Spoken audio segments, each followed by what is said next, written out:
Sri Siti dengan NIM 2002-10-211.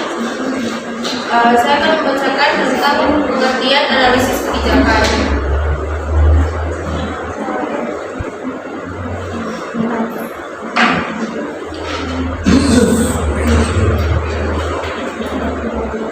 Dilihat dalam konteks publik, analisa kebijakan publik adalah penentuan dalam rangka hubungan antara berbagai alternatif kebijakan, keputusan dan cara-cara lainnya yang terbaik untuk mencapai sejumlah tujuan tertentu.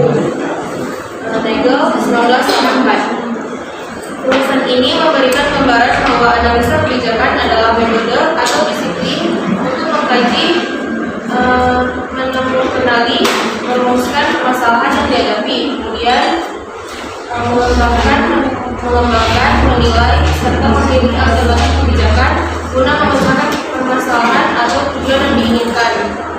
Konteks ilmu politik, analisa kebijakan disebut sebagai analisa kebijakan politik dan 1981. Namun, kalau disiplin yang ditempatkan pada pengertian yang luas dan mendalam, maka analisa kebijakan adalah suatu bentuk penelitian, terapan, atau action yang dilakukan untuk memahami secara mendalam sebagai permasalahan sosial guna mendapatkan pemecahan yang lebih baik sebagaimana dikemukakan oleh Mustafa Hadijaya 1986. Demikian juga menurut A.S. Wittarian 83 bahwa asal-muasal analisa kebijakan disebabkan banyaknya kebijakan yang tidak memuaskan. Begitu banyak kebijakan yang tidak memecahkan masalah justru bahkan memunculkan masalah baru. Demikian juga Clark W. Patton dan David S. Savicki Rian 2004 nomor 84 dengan kritis menjelaskan bahwa analisa kebijakan adalah tindakan yang diperlukan untuk dibuatnya sebuah kebijakan, baik kebijakan yang baru sama sekali atau kebijakan yang baru sebagai konsekuensi dari kebijakan yang ada. Analisa kebijakan bekerja dalam sebuah lingkungan yang serba terbatas, waktu, informasi, bahkan pengetahuan. Analisa kebijakan adalah profesi yang sangat diperlukan oleh setiap pemimpin puncak di berbagai lembaga administrasi publik pada setiap jenjang. Sekian, saya kembalikan kepada Anda. Terima kasih kepada Saudara Rizky yang telah memaparkan materi. Selanjutnya akan masuk ke materi kedua, yaitu Hidayati. Kepada Hidayati saya persilakan. Baik, terima kasih kepada moderator. Untuk bentuk analisa kebijakan publik, menurut William M. 2000 bahwa hubungan antara komponen informasi kebijakan dan metode analisis kebijakan memberikan landasan untuk membedakan tiga bentuk analisis kebijakan, antara lain analisis kebijakan prospektif, analisis kebijakan retrospektif, dan analisis kebijakan terintegrasi. Satu, analisis kebijakan prospektif. Analisis ini suara sebelum aksi kebijakan dimulai dan diimplementasikan cenderung mencirikan cara beroperasi para ekonom, analisis sistem, dan peneliti operasi. Analisis prospektif seringkali menunjukkan jurang pembesar yang besar antara pemecahan masalah yang diunggulkan dan upaya-upaya pemerintah untuk memecahkan. Dua, analisis kebijakan retrospektif. Analisis ini dalam banyak hal sesuai dengan definisi penelitian kebijakan, juga dijelaskan sebagai pemeriksaan dan informasi sesudah aksi kebijakan dilakukan.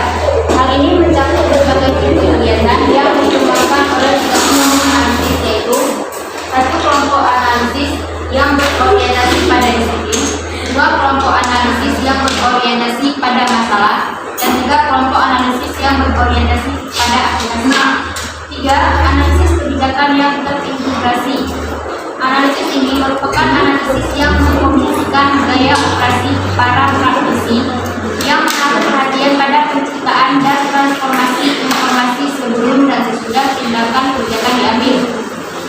Analisis kebijakan yang terintegrasi tidak hanya mengharuskan pada analisis untuk mengkaitkan tahap penyelidikan retrospektif dan prospektif, tetapi juga menurut para analisis untuk terus-menerus menghasilkan dan mentransformasikan informasi setiap saat. Analisis ini mempunyai semua kelebihan yang dimiliki oleh semua metodologi analisis retrospektif dan prospektif, tapi tidak satupun dari kelemahan mereka. Analisis yang terintegrasi melakukan pemantauan dan evaluasi kebijakan secara terus-menerus sepanjang waktu. Tidak demikian halnya dengan analisis prospektif dan retrospektif yang lebih sedikit menyediakan informasi dalam berbagai hal kehidupan. Ya, saya kembalikan kepada Terima kasih kepada materi kedua sudah memaparkan karena memang akan dilanjutkan oleh materi ketiga yaitu Rani Salulina. Pada Rani saya persilahkan.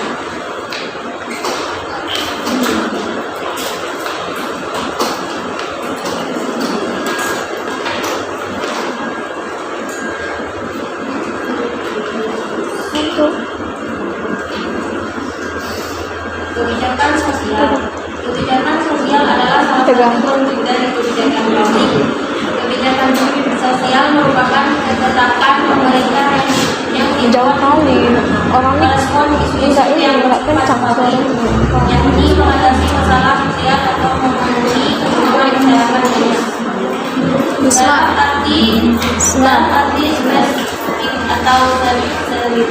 Karena sosial menyangkut sektor kesejahteraan sosial sebagai suatu bidang atau bagian dari pembangunan sosial atau kesejahteraan rakyat yang bertujuan untuk meningkatkan kualitas kehidupan manusia, terutama mereka yang dikategorikan sebagai kelompok yang tidak bentuk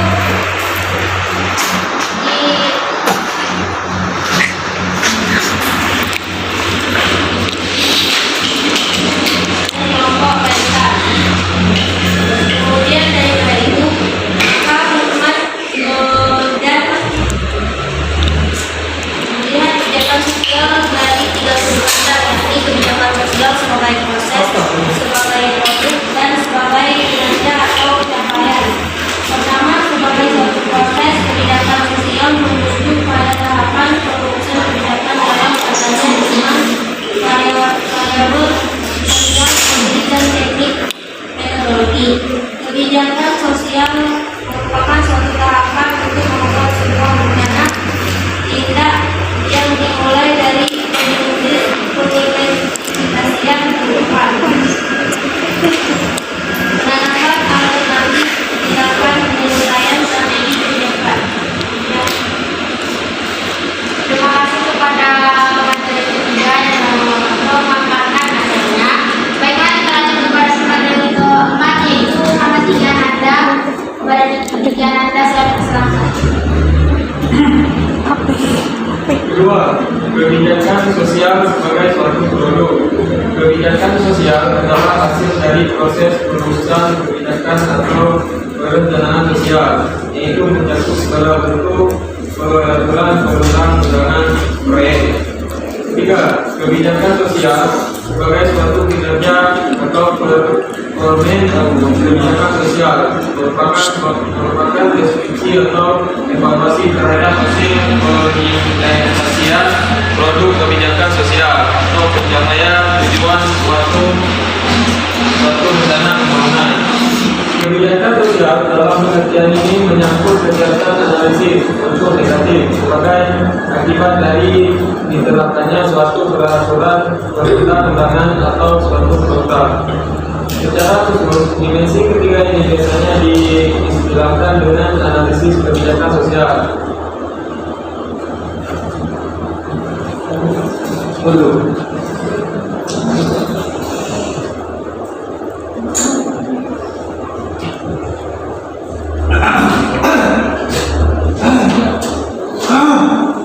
Sekian dari saya, memberikan kepada Terima kasih kepada pemateri keempat yang telah memaparkan materinya.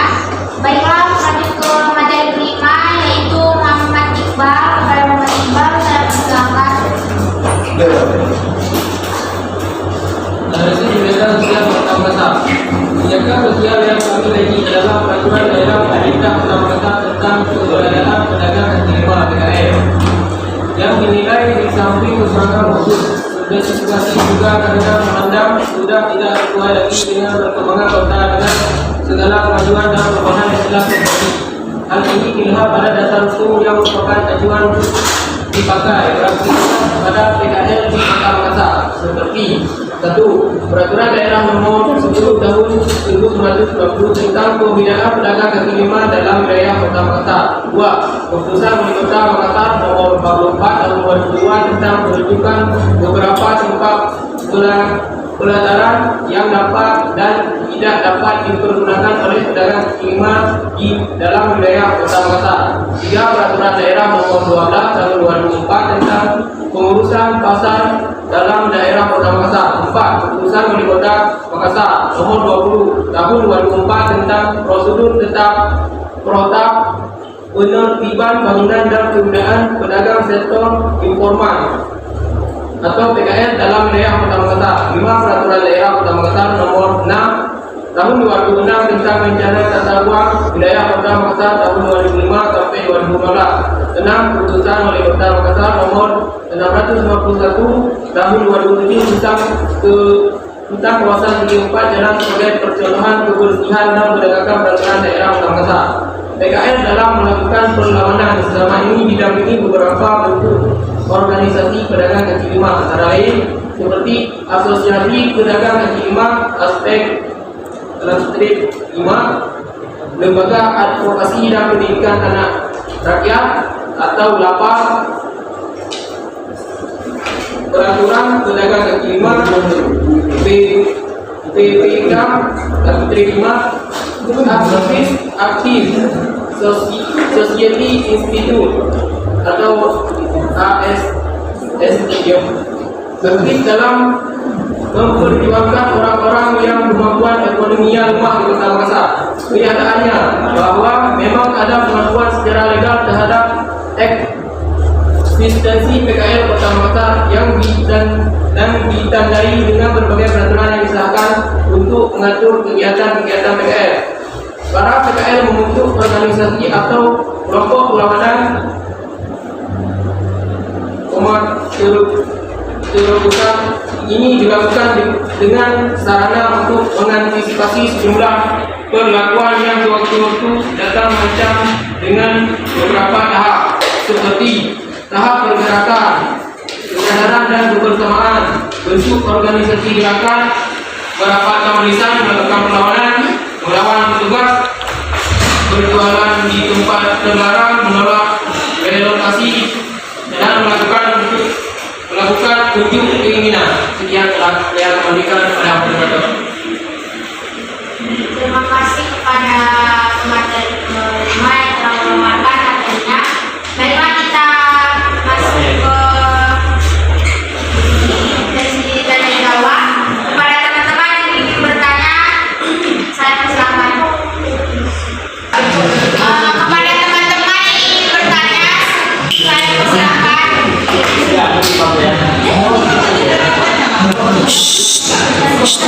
Baiklah, kepada Rosma saya persilakan.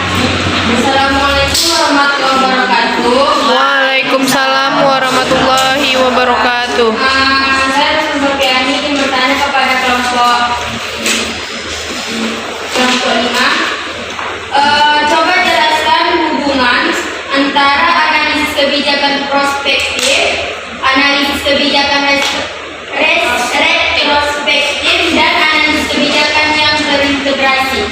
Terima kasih. Assalamualaikum warahmatullahi wabarakatuh. Waalaikumsalam warahmatullahi wabarakatuh. Teman-teman yang lain, jika ada pertanyaan, coba dipersilakan.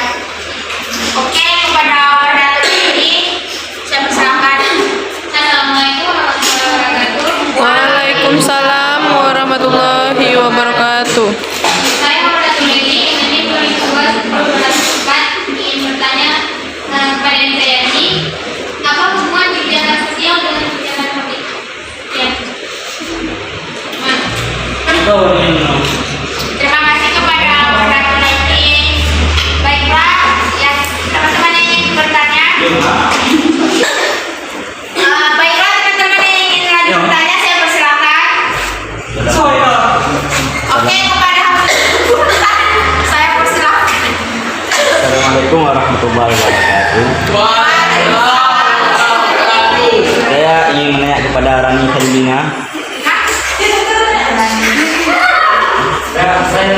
Coba Anda jelaskan masalah sosial yang merupakan permasalahan-permasalahan yang muncul dalam masyarakat. Udah, sekian, terima kasih. Baiklah, terima kasih kepada Pak Mengumpulkan. Jika ada teman-teman yang ingin bertanya lagi, saya persilahkan. Ini kepada Rosa. Oke.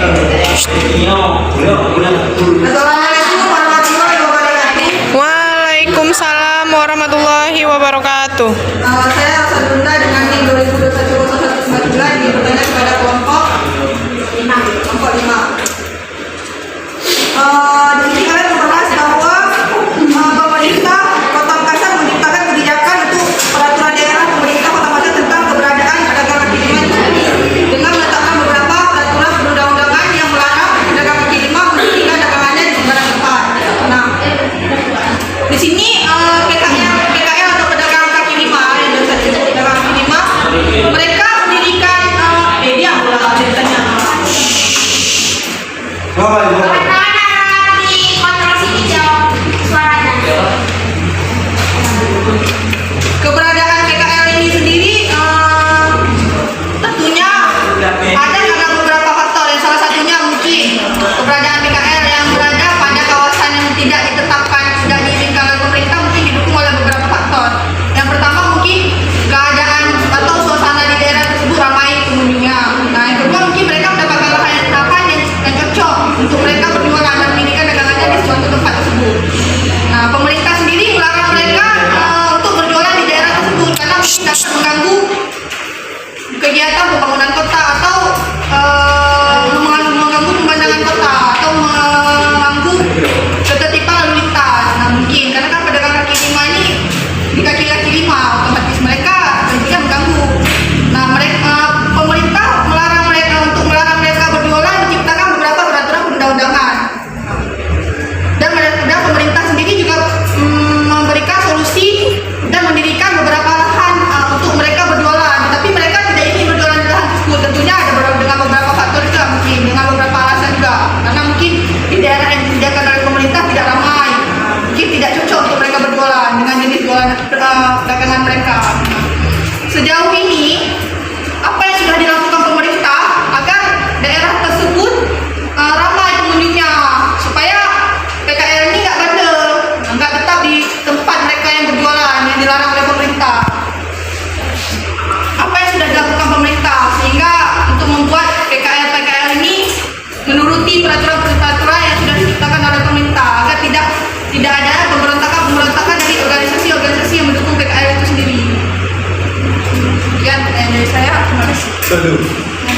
Terima kasih kepada Rosa atas pertanyaannya. Baiklah, Pak, beri kami sedikit waktu untuk menjawabnya.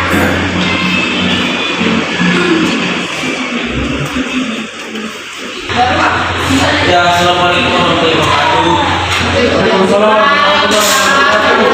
Terima kasih kepada rekan kelompok 5 yang telah memberi kesempatan untuk bertanya. Saya Muhammad Hussein Suwan ingin bertanya kepada saudara Iqbal. Yang mana tadi dari kelompok teman-teman dijelaskan mengenai analisa kebijakan prospektif. Untuk saya pribadi, saya kurang memahami Pak, bagaimana analisa kebijakan prospektif tersebut itu seperti apa. Ya, mungkin saudara bisa menjelaskan ke saya. Terima kasih kepada Wali yang sudah bertanya. Baiklah, untuk pertanyaan Rosma akan dijawabkan oleh Siti kepada Siti. Saya persilakan. Saya akan menjawab pertanyaan.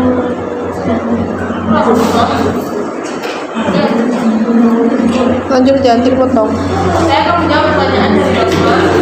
Apa hubungan analisis kebijakan prospektif, retrospektif, dan reintegrasi? Hubungannya, kalau prospektif, dia identik dengan transformasi informasi sebelum aksi kebijakan dimulai. Kalau retrospektif dijelaskan transformasi informasi sesudah aksi kebijakan dilakukan. Ini sesudah, kalau pro ya sebelum. Yang ketiga, kalau terintegrasi dia mengkombinasikan gaya operasi transformasi informasi sebelum dan sesudah tindakan kebijakan yang dilakukan. Bisa diterima.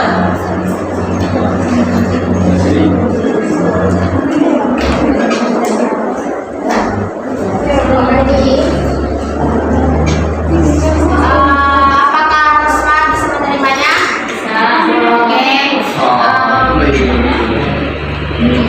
Untuk pertanyaan kuadratura ini akan dijawab oleh Diganti kuadraturnya Baik, saya akan jawab pertanyaan dari kuadratura ini. Apa hubungan kebijakan sosial dengan kebijakan publik? Kebijakan sosial adalah salah satu bentuk dari kebijakan publik. Kebijakan sosial merupakan ketetapan pemerintah yang dibuat untuk merespon isu-isu yang bersifat publik, yakni mengatasi masalah sosial atau memenuhi kebutuhan masyarakat banyak. Jadi kenapa kebijakan sosial publik itu berhubungan kan mereka bukan hubungan mereka?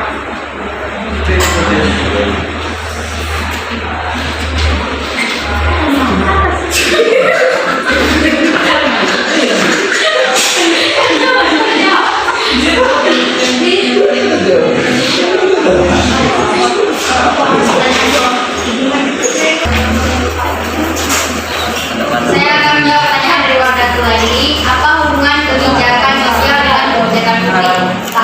Kebijakan sosial adalah salah satu bentuk dari kebijakan publik. Kebijakan sosial merupakan ketetapan pemerintah yang dibuat untuk merespon isu-isu yang bersifat politik seperti mengatasi masalah sosial atau memenuhi kebutuhan masyarakat banyak. Ya, jadi hubungan kebijakan sosial dan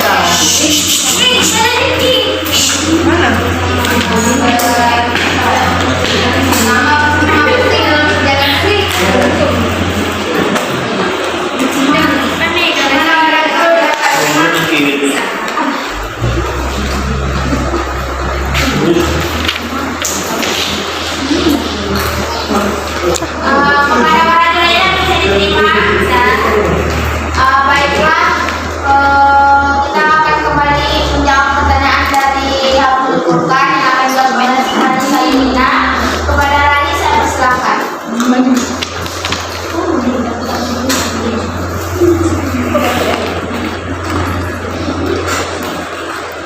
Saya akan menjawab.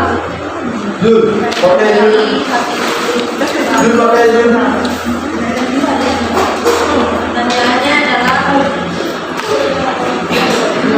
adalah ada kehidupan masyarakat. Apa yang dimaksud dengan permasalahan sosial?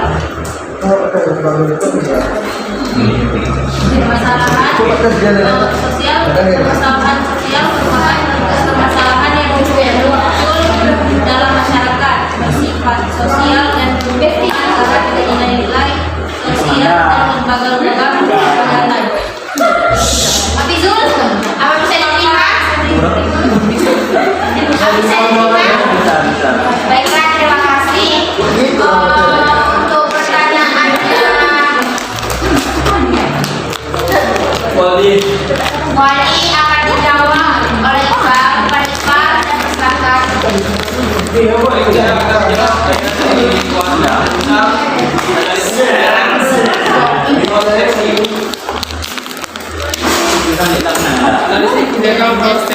Analisis ini identik dengan produksi atau transformasi inovasi kebijakan mulai dan diimplementasikan cenderung menjadikan cara beroperasi para ekonom analisis sistem dan peneliti operasi. ini aja, Analisis problematik jadi tadi menimbulkan pemisah yang besar antara pemecah masalah yang dirumuskan dan upaya pemerintah untuk menekannya.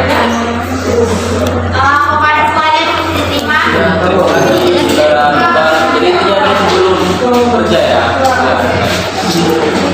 Baiklah, untuk pertanyaan kedua akan dijawab oleh Muhammad Diki Ananda. Kepada Muhammad Diki Ananda saya persilakan.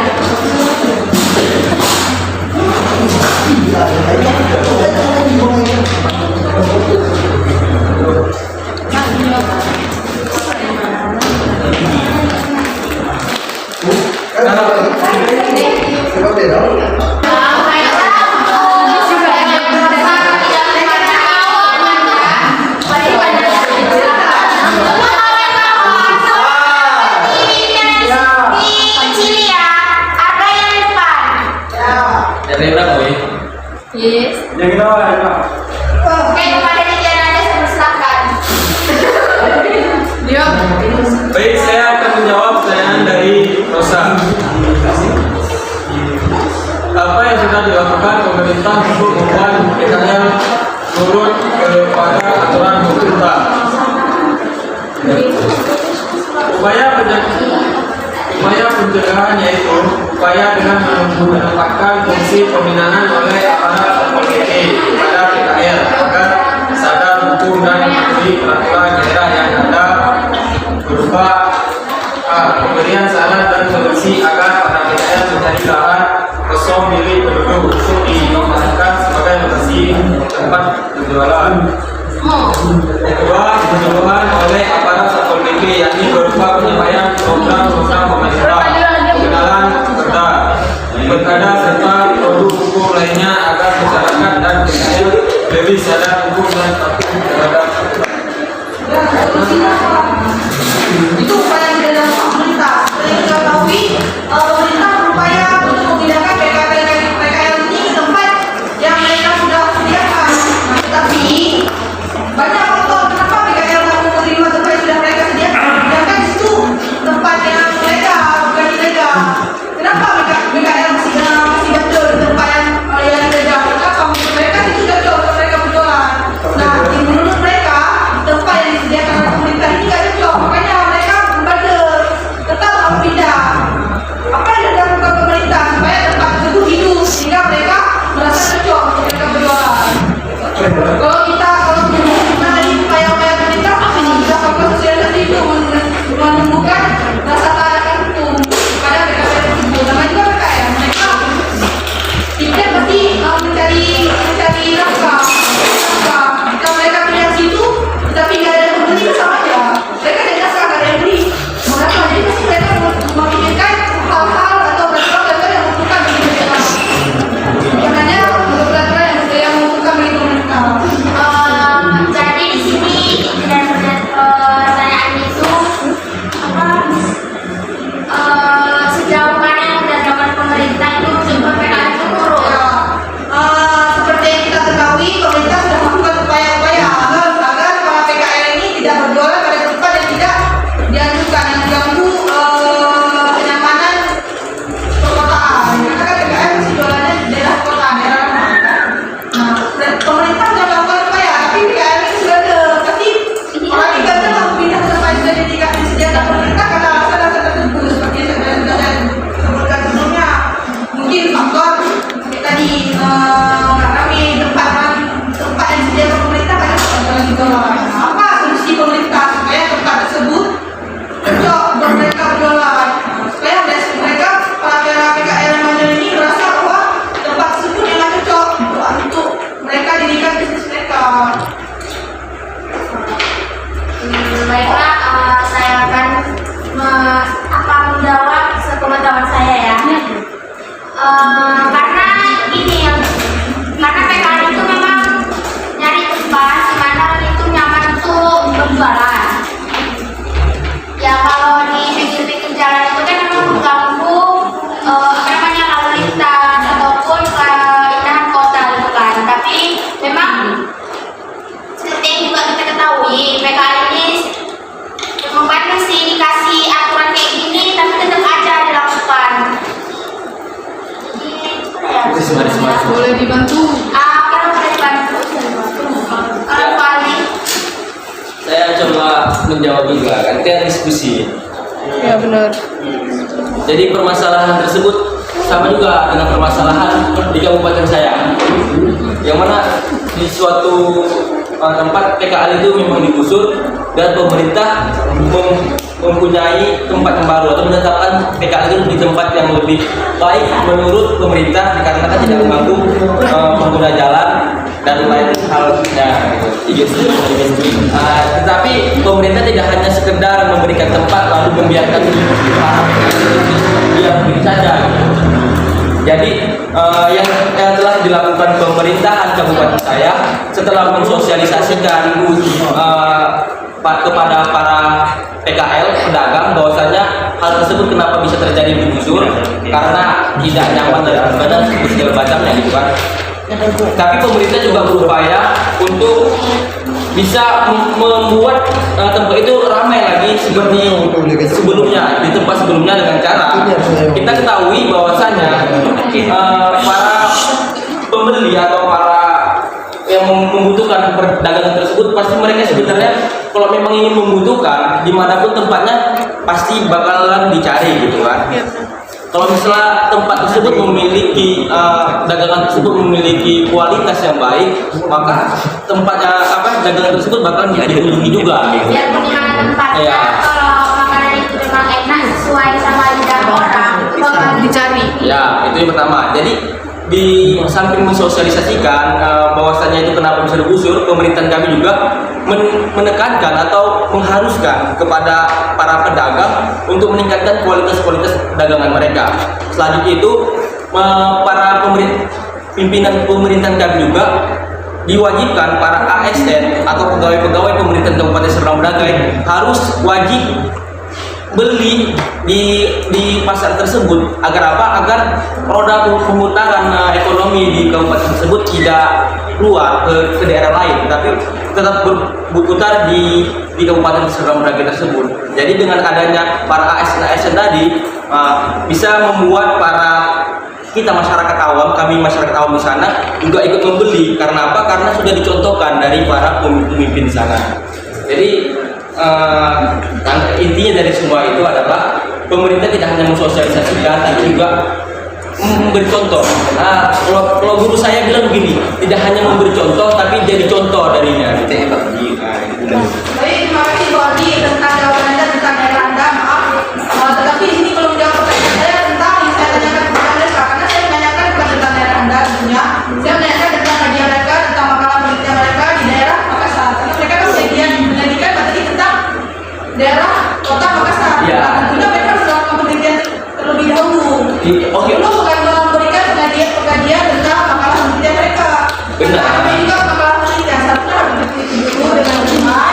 Daerah-daerah tersebut kita kajian juga. Iya. Apa yang ingin kita sampaikan? Iya, benar. Kita tahu dulu apa saja tentang kota tersebut, tentang kebijakan tersebut. Mereka kan ini judulnya kebijakan sosial. Mereka mengkaji tentang kebijakan sosial yang diterapkan di kota Makassar. Jadi si kebijakan sosial yang mereka kaji yaitu tentang pelarangan tempat PKL yang terjadi ya. Mereka saya terima kasih jawaban Anda. Tapi itu belum jawab saya. Ya benar. Jadi ya. Saya ingin mendengar jawaban apa solusi yang sudah dilakukan pemerintah terkait hal tersebut di kota Makassar, bukan di kota lain. Baiklah, saya akan menjawab pertanyaan dari Rosa. Mungkin yang kita ketahui Makassar itu jauh. Jadi kami ini pemakaran kami sebagai pengajar juga itu mengambil kami itu sebagai kota contoh, ya kan? Jadi misalnya contoh kan tidak perlu lagi ke sana, tapi kami di sini ya untuk mengambil contoh, ya kayak gitu. Jadi secara tidak langsung pemateri depannya mengakui bahwa kalian masa mengambil contoh tapi tidak mengkaji dulu apa yang akan kalian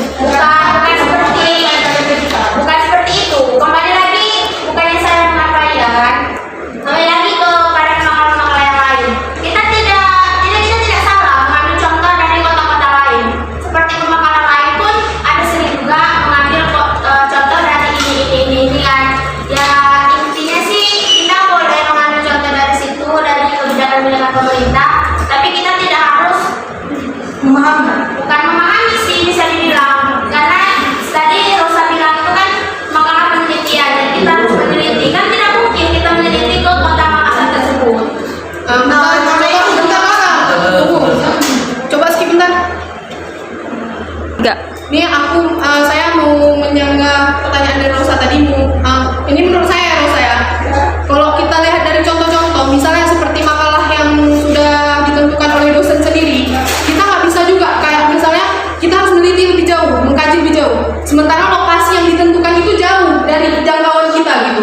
Jadi kalau memang kayak pertanyaan Rosa tadi bisa diumpamakan gini lah, pertanyaannya kan istilahnya inti dari pertanyaan itu gimana gitu kan solusi pemerintah untuk mengatasi pedagang kaki lima di jalan raya gitu di kota-kota. Nah kalau kita mengambil contoh seperti di kota Jogja ya, pemerintah bisa membuat trotoar. Contohnya membuat trotoar lebih lebar dan lebih luas gitu. Itu dananya memang ada. Itu kalau siang, kalau yang udah pernah ke Jogja ya, kalau siang itu digunakan untuk berjalan kaki, itu kalau kita tarik contoh. Tapi kalau memang mau contohnya langsung di Makassar gitu, harus diteliti, harus dia apa, kita nggak punya dana untuk teliti ke sana gitu. Jadi mereka pun mengambil sampel-sampel ini, mereka merangkum makalah ini dari internet, mungkin udah pasti. Karena saya juga di makalah saya di kelompok 2 analisis memang dari keuntungan dosen gitu dari Bogor gitu kan, nggak mungkin saya ke Bogor analisis puskesmas di Bogor. Lucu nggak dari Aceh ke Bogor? Memang dananya ada mungkin gitu kan. Nah sekarang kan Rosa kan nanya gimana cara mengatasi gitu. Kalau kita ambil dari contoh dari kabupaten-kabupaten di dekat-dekat kita juga boleh. Contoh Kita kayak juga Lusmawe, bisa- kayak Lusmawe. Kita juga boleh kayak gimana ya? Misalnya di Lusmawe lah udah kita lihat kan yang di depan Islamic Center. Walaupun saya bukan orang sini, yang di depan Islamic Center digeser kemana tuh? Samping. Nah digeser kan karena di situ memang mengganggu Jalan masuk. orang-orang yang di Islamic Center tuh juga gitu, orang-orang yang sholat, orang-orang yang pejalan ataupun lalu lintas di situ kan geser kan. Nah itu kan bisa diambil contoh juga dari situ gitu. Nggak harus Makassar. Kalau dari pertanyaan itu nggak mesti yang harus di Makassar bagi saya. Contoh-contoh dari kabupaten dan kota-kota lain juga bisa.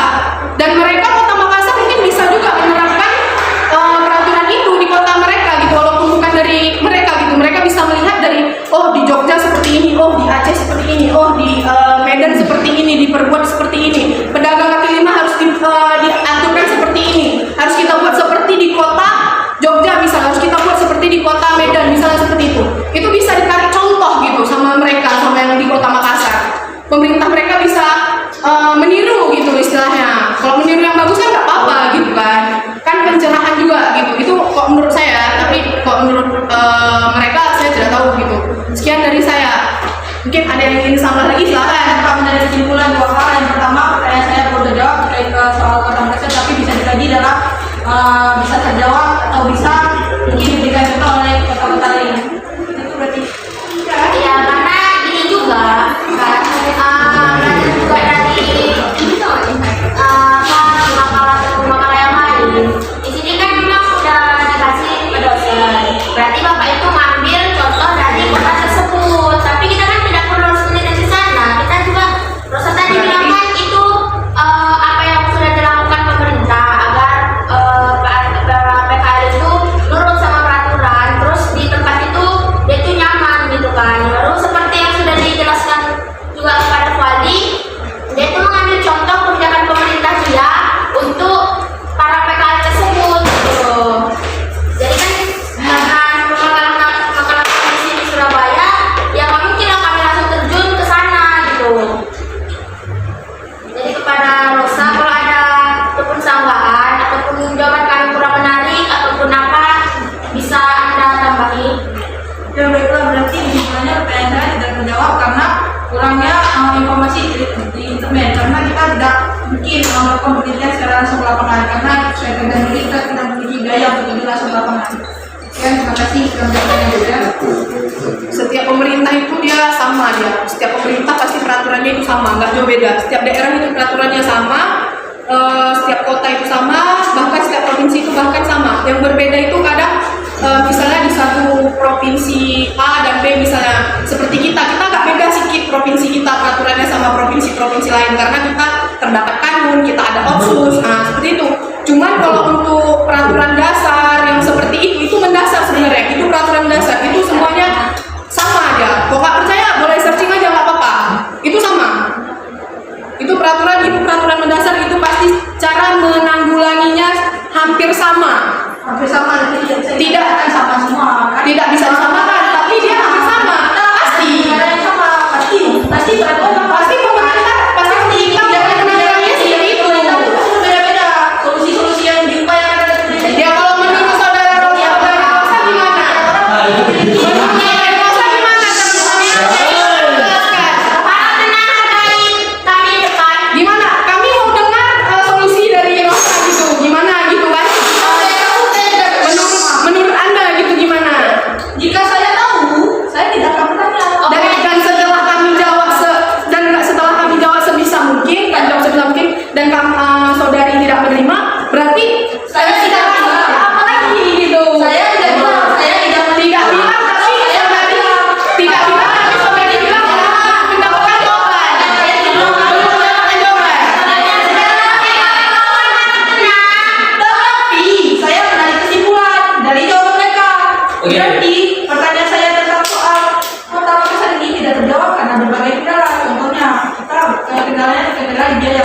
melakukan diskriminasi langsung. Tetapi saya dapat katakan dua hal seperti tetapi terjawab oleh kota-kota lain. Mungkin bisa diambil contoh dari kota-kota lain. Nah, sekian. Berarti sudah mendapatkan jawaban.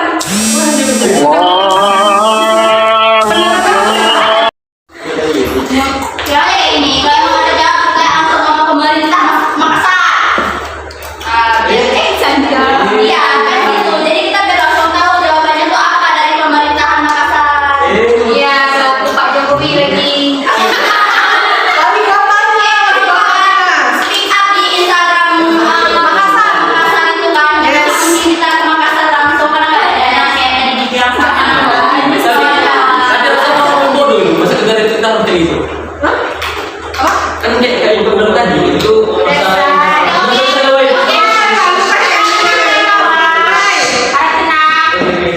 Oke, saya ambil lagi.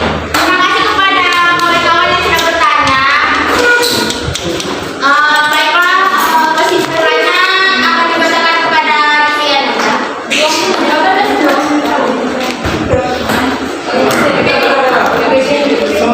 Solo. Oke, dari kesimpulan akan dibacakan oleh Muhammad Tika Nanda. Pada Muhammad Tika Nanda saya persilahkan. Kita cara bagaimana Kan kasih kalau api kalian.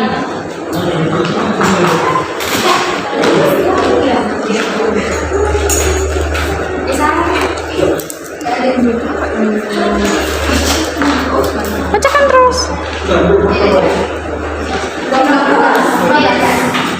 Iya, nanti puasa.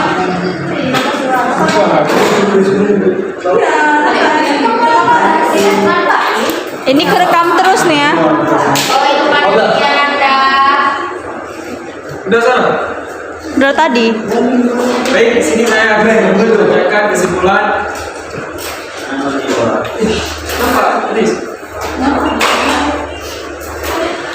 Pemerintah kota lebih banyak melakukan kegiatan penertiban atau pengusulan atau masih banyak melakukan represi daripada preventif karena mereka jelas sebagai aktor pengganggu di tengah upaya pembangunan formil di dalam kota.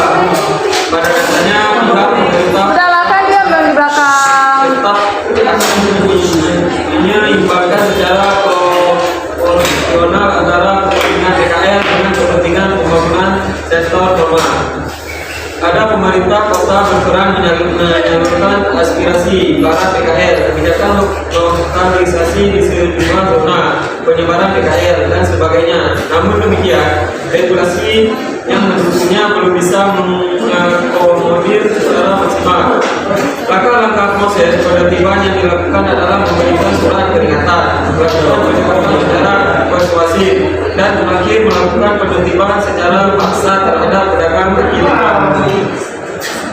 Faktor-faktor yang berpengaruh terhadap eksistensi PKL di Kota Makassar yaitu dua aspek, antara lain aspek internal terdiri dari faktor regulasi, fasilitas pendukung atau infrastruktur, serta sumber daya manusia dan manajemennya. Sementara aspek eksternal terdiri dari faktor sosial, budaya, atau faktor ekonomi. Sekian saran dari saya.